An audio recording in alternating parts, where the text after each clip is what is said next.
예수님, 오늘은 8월 12일 연중 제19주간 금요일입니다.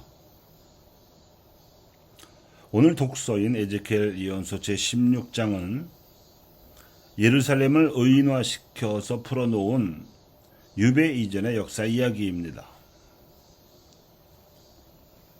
예루살렘으로 대표되는 이스라엘 백성은 신앙의 계약을 맺은 하나님을 저버리고 우상을 숭배했고, 에제키엘은 이 역사를 부정한 아내가 불륜을 저지른 역사로 회고합니다.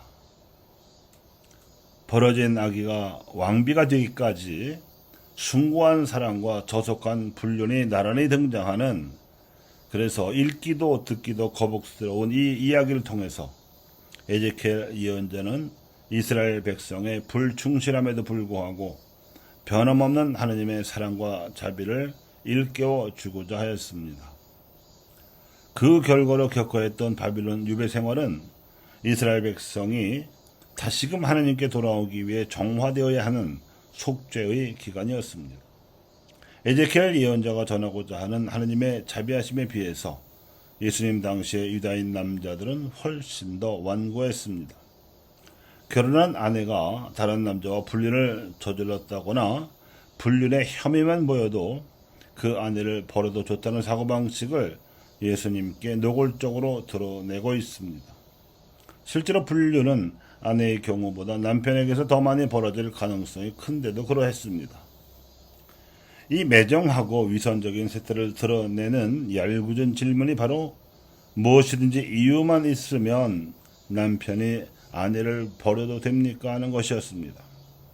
아내의 도덕적 흠결을 핑계로 이혼을 정당화하려고 던지는 이 질문에 바리사이들의 마음속이 뻔히 들여다보였습니다.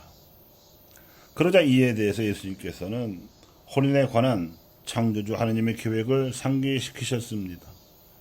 창조주께서 사람을 남자와 여자로 만드셨고, 남자와 여자는 부모를 떠나 혼인하면 둘이 아니라 한 몸이라는 것이고, 그래서 하나님께서 맺어주신 혼인을 사람이 갈라 놓아서는 안 된다는 것이었습니다. 혼인한 남자와 여자는 자녀를 낳아 기르면서 거친 세포를 헤쳐나가야 합니다. 부부가 힘을 합쳐도 헤쳐나가기 쉽지 않은 것이 세상살이입니다. 그래서 정상적으로라면 바리사이들은 험난한 세상살이에서 부부가 일체를 깨뜨리지 않고 헤쳐나갈 수 있는 지혜를 물었어야 했습니다. 질문이 허접하다 보니 예수님의 답변도 하나님께서 맺어주신 혼인 결합을 사람이 갈라 놓아서는 안 된다는 제한적인 말씀으로 나올 수밖에 없었습니다만, 혼인에 관한 제대로 된 질의가 나왔었더라면 남자와 여자를 부부로 맺어주신 하나님의 은총을 더 강조하시는 말씀이 나왔을 것입니다. 부부가 자신의 사랑으로만이 아니라 하나님께서 맺어주셨음을 잊지 말아야만 그 은총으로 세포를 함께 헤쳐나갈 수 있을 것이기 때문입니다.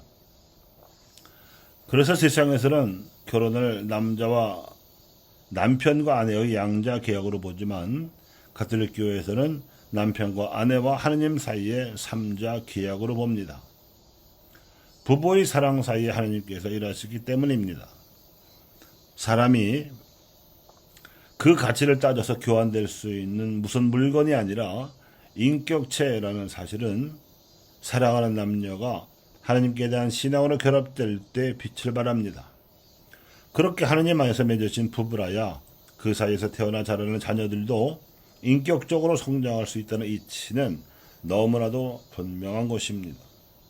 이와 마찬가지로 이기주의적 동기에서가 아니라 하나님 나라 때문에 자발적으로 선택한 독신 역시 하나님께 향한 신앙의 힘으로만 온전히 지켜질 수 있고, 현실적으로는 함께 독신을 서원한 공동체의 형제들에 대한 사랑의 힘이 살아있을 때 독신의 어려움도 잘 극복할 수 있음은 당연한 이치입니다.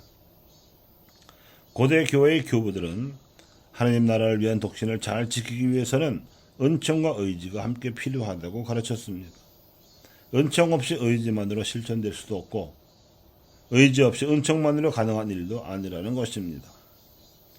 성, 가정이건 하나님 나라를 위한 독신이건 하나님의 은총과 신앙에서 우러나오는 의지가 발휘될 때 성과정을 이룬 평신도들과 하나님 나라를 위한 독신을 충실히 살아가는 성직자 수도자들이 세상에 대하여 진실된 성과 사랑의 가치를 보여주는 예표로서 그 역할을 다할 것입니다.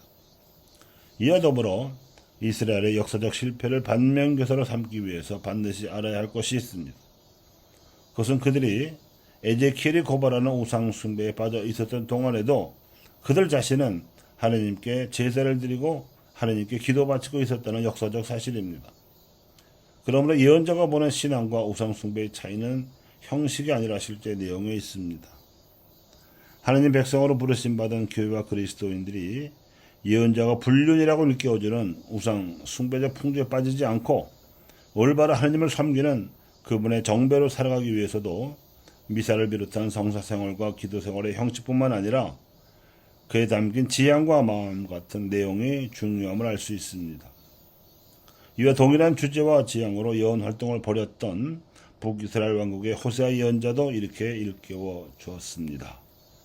정녕 내가 바라는 것은 희생 제물이 아니라 신이다. 번제물이 아니라 하느님을 아는 예지다.